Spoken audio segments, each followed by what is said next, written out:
Hello, salut la famille et bienvenue dans cette vidéo. Aujourd'hui, nous allons parler un tout petit peu de YouTube.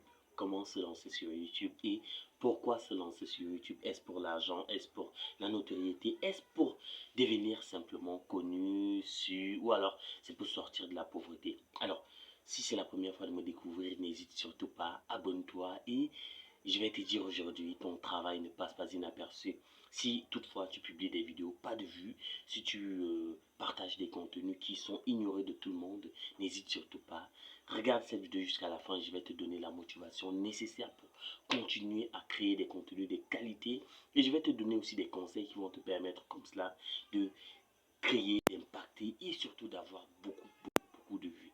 Si avoir 1 million de vues, c'est ton objectif, je suis certain qu'à l'issue de cette vidéo, tu auras toutes les armes nécessaires pour pouvoir booster tes contenus, atteindre 1 million, pourquoi pas les dépasser et pourquoi pas challenger les grands youtubeurs comme MrBeast. Et n'oublie pas, eux aussi ils ont commencé comme toi aujourd'hui et ils sont aujourd'hui là où ils sont et je peux t'assurer que YouTube paye et c'est la plateforme qui paye la plus au monde. Donc si tu as envie de te décourager, ne te décourage pas. Tes efforts comptent au jour le jour et un jour tu vas te réveiller, tu vas trouver ton compteur d'abonnés affolé, incroyable. Peut-être tu vas avoir 1 million, 2 millions, 3 millions ou alors 100 000 abonnés d'un coup parce que ton travail aura payé. Donc regarde bien cette vidéo jusqu'à la fin parce que je vais te donner des tips, des stratégies, des astuces et voilà, bien plus parce que je veux juste que mes vidéos soient relax, pas de montage, rien de tout ça parce que ce sont des éléments qui perdent parfois du temps. Allume ta caméra, parle là, dis, partage ce que tu as envie de partager avec le monde. Il n'y a rien d'impressionnant là-dedans. Que le cadrage soit bon, que le cadrage soit mauvais, que voilà, tu aies une bonne colorimétrie ou pas. Allez, les premiers temps, faut t'en foutre. Tu vois, la première chose que tu dois faire, c'est d'allumer ta caméra et de lui parler. Lui dire ce que tu en penses, partager ton contenu. Parce qu'il n'y a rien de plus difficile que de décider de sortir de l'inaction. Sortir de l'inaction, c'est quoi? Sortir de l'inaction, c'est décider que, bon, désormais, je vais me lancer sur YouTube, je vais partager mes contenus. Je vais désormais être une personnalité publique. Vous pouvez vous lancer sur YouTube de deux façons. Soit vous placez devant la caméra, vous parlez comme je suis en train de le faire, ou alors vous choisissez de créer des contenus où on ne voit pas votre visage. C'est justement ce qu'on dit, des contenus faceless. Ce sont des contenus aussi qui explosent. Si par exemple, il peut avoir, selon si vous avez des appréhensions, par exemple, qu'on puisse vous raciser sur votre couleur de peau, sur votre forme de visage, ou alors qu'on puisse vous discriminer sur cela, n'hésitez surtout pas, vous pouvez choisir cela. Ou bien alors vous pouvez vous assumer simplement, parce que la notoriété passe aussi par cela. Vous voyez, la notoriété passe par le fait de s'assumer, de dire que peu importe comment je suis, peu importe qui je suis, peu importe comment je me présente, ben, je suis une personnalité, je suis une dignité de la vie. Donc n'hésite surtout pas, allume ta caméra déjà, tu lui parles tranquillement, tu lui dis ce que tu as à dire, tu crées du contenu pour toutes les personnes-là qui vont venir regarder ta vidéo. N'oublie pas, les premiers temps, ce sera difficile. Et oui, se lancer sur YouTube, c'est pas une course de 100 mètres. Non, non, non, c'est un marathon. Le marathon, c'est sur la grande distance. Ça voudrait dire que quoi? YouTube te donne la possibilité d'améliorer chaque jour tes vidéos. Ça voudrait dire qu'aujourd'hui, tu crées des vidéos comme les miennes qui ne sont pas du tout jolies, où le son est claqué, pourri, où tu as de la peine à m'entendre. Mais demain ou après-demain, au fur et à mesure, tu vas améliorer le cadrage, la luminosité, tu vas améliorer l'aisance même devant la caméra, tu vois. Donc tu vas améliorer tous ces éléments-là et tu pourras comme ça faire des vidéos de qualité. Ne te presse pas à vouloir faire des vidéos avec des effets spéciaux à la MrBeast ou alors des effets spéciaux à la Avengers et autres. Non. Allume simplement ta caméra, parle, exprime-toi, dis ce que tu as à dire. Et les personnes qui vont venir regarder tes vidéos vont comprendre que oui, il est dans un début et il a quelque chose à me transmettre. Deux, trois personnes vont venir regarder une petite portion, mais ils vont aller. Toi, la troisième personne va venir regarder peut-être 50% de la vidéo, il va rester, ainsi de suite. Tu vois? Donc, les personnes vont prendre goût à tes contenus et n'hésite surtout pas.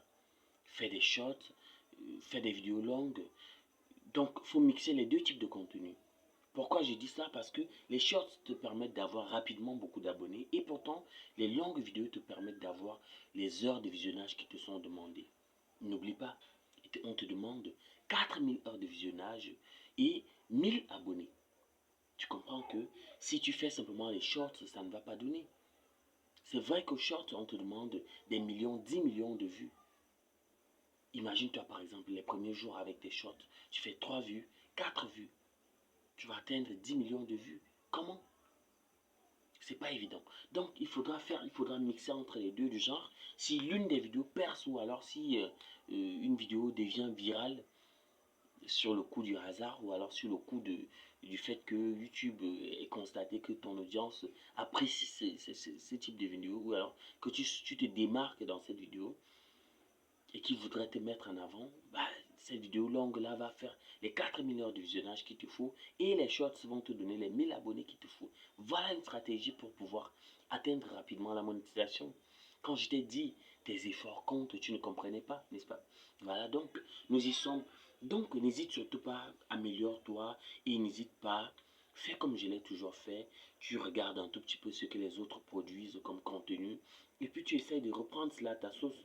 Ça voudrait dire que quoi? Si par exemple certaines personnes ont parlé de peut-être, je vais dire un sujet assez bête hein, qui est repris par tout le monde, comment avoir des titres accrocheurs, comment avoir les meilleures descriptions possibles et autres, bah, tu prends cela, tu recommences, tu prends cela à ta sauce. Donc tu dis, d'après ton vécu, comment est-ce que toi tu expérimentes cela? Comment est-ce que toi tu fais pour avoir les titres accrocheurs? Comment toi tu fais pour avoir des titres qui impactent les uns et les autres? Tu vois, pour sortir du lot. Est-ce que tu utilises ChatGPT? Est-ce que tu utilises d'autres moteurs de recherche? Alors, est-ce que tu te bases sur les requêtes que les gens tapent sur YouTube? Comment se lancer sur YouTube? C'est toute une façon, c'est toute une théorie, c'est une façon, c'est une culture qu'il faut avoir.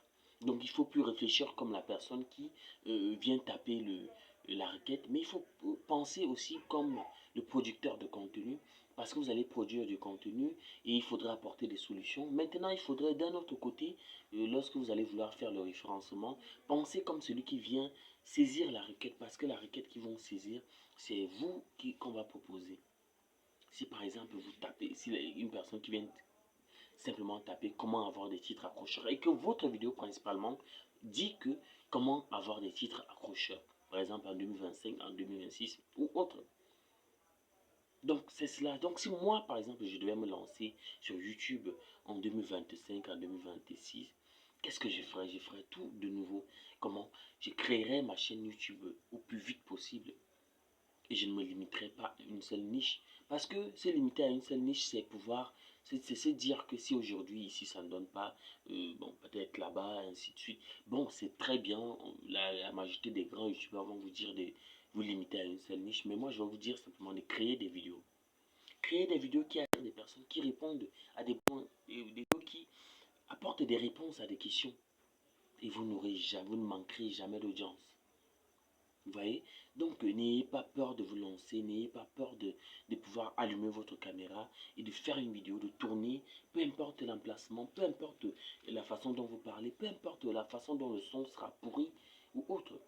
Mais, personnellement, si vous deviez investir dans un premier temps sur un équipement, moi je vous proposerais d'investir dans un micro parce que c'est toujours mieux de parler et d'être compris que de parler et de ne pas être compris. Même si la vidéo est pourrie, vous pouvez mettre des mid-rolls et b-rolls de sorte à pouvoir à ce que pendant que vous parlez comme ça, ce sont des images qui défilent. Mais si le son est pourri, je vous assure, personne ne voudra rester sur votre vidéo. Maintenant aussi, travailler la constance. Ne publiez pas une vidéo aujourd'hui, après vous publiez une vidéo après 3 semaines après. Non, non, pour un début, publiez parce que chaque jour, ou alors après 2 jours, c'est vrai que c'est difficile de pouvoir tourner des vidéos chaque jour, chaque jour, chaque jour. Mais faites comment? Moi, par exemple, le conseil que je donne généralement, c'est quoi? C'est d'arrêter toute une série de thématiques. Si par exemple vous dites que aujourd'hui, cette semaine par exemple, vous voulez poster sur comment créer des titres accrocheurs, comment faire des bonnes descriptions, comment se lancer sur YouTube ou alors et autres. Vous voyez, vous arrêtez cette liste-là peut-être de 3-4 vidéos. Et puis, lorsque vous vous asseyez pour tourner, vous tournez toutes ces 3 vidéos-là. Et puis, au fur et à mesure des jours, vous pouvez simplement les poster, les poster. Ou alors, vous postez les 3 vidéos un seul jour. Et puis, les autres jours, qu'est-ce que vous faites? Vous faites des shorts avec ces vidéos que vous avez créées. Voilà une très belle manière d'avoir en même temps des vidéos longues et des vidéos courtes. Comme cela, vous allez avoir des abonnés, vous allez aussi avoir le nombre de visionnages. Et n'hésitez surtout pas à chacune de vos vidéos, envoyez toujours à la personne regarder les contenus longs, envoyez-les toujours s'abonner, envoyez-les toujours réagir sur votre vidéo. Qu'est-ce qu'ils ont pensé de cette vidéo-là? Est-ce qu'ils souhaiteraient en avoir plus? Est-ce qu'ils souhaiteraient que vous fassiez des vidéos sur d'autres thématiques? Qu'ils n'hésitent surtout pas à vous proposer des thématiques sur lesquelles vous allez abonder. Voilà, en faisant tout cela, vous êtes certain que en un rien de temps, vous allez exploser sur YouTube. Mais si les fruits ne viennent pas dès les premières secondes, ne vous découragez pas. Ne vous découragez pas parce que ces fruits-là peuvent venir donner sur une autre vidéo, pas forcément sur la première. Et dès que ça va commencer à donner, toutes vos vidéos vont être recommandées. Vous voyez? Donc ne vous découragez pas, allez de l'avant, forcez, même si vous tombez, même si vous avez l'impression que voilà, YouTube vous a blacklisté et autres. Continuez à tourner, continuez à poster, continuez à donner du contenu de qualité. Et oui, c'est en faisant cela que vous allez pouvoir atteindre la monétisation et aussi en vivre. Parce que si vous créez du contenu qui est engageant, qui est inspirant, qui donne envie de regarder jusqu'à la fin, vous êtes certain que les personnes qui vont venir vous regarder seront contentes et elles vont revenir sur les autres vidéos. Et à chacune des vidéos où vous serez suggéré, ils vont venir regarder. Ils vont se dire que cette personne-là crée des contenus de qualité et je vais regarder. Donc c'est cela, c'est ce que j'avais à partager avec vous aujourd'hui. Si vous voulez vous lancer sur YouTube, ne vous découragez pas. Créez des contenus régulièrement, créez des titres accrocheurs, des descriptions qui donnent envie vraiment de pouvoir regarder le contenu en entier. Et aussi des titres qui donnent déjà un tout petit peu l'aperçu de ce que sera la vidéo. N'hésitez pas, très très important, travaillez vos miniatures. C'est vrai que pour le début, il est un tout petit peu difficile. Mais si vous avez des amis ou alors des connaissances qui peuvent vous aider avec les miniatures, n'hésitez surtout pas à miser plus sur les miniatures et sur les titres, de sorte à pouvoir créer, qu'ils puissent cliquer sur votre vidéo. Et lorsqu'ils ont cliqué, si vous avez fait une très bonne vidéo, vous allez voir, ils vont rester jusqu'à la fin et YouTube va continuer à proposer vos autres vidéos à plus de personnes, à plus de public. Et vous serez satisfait. Voilà, j'espère que vous avez apprécié cette vidéo. Si c'est le cas, n'hésitez surtout pas à me dire quand est-ce que vous vous êtes lancé sur YouTube, quelles étaient vos difficultés dès le départ, et est-ce que vous souhaitez que j'aborde d'autres sujets comme la création des titres, ou alors que je puisse vous faire une vidéo sur comment faire une miniature qui donne envie de cliquer. Vous me dites cela dans la section commentaires et nous irons sur mon ordinateur. Je vais vous montrer comment créer des titres accrocheurs, que ce soit avec le téléphone, je veux dire quoi, des miniatures accrocheuses qui donnent envie de cliquer, que ce soit avec le téléphone, que ce soit avec l'ordinateur. Voilà, vous serez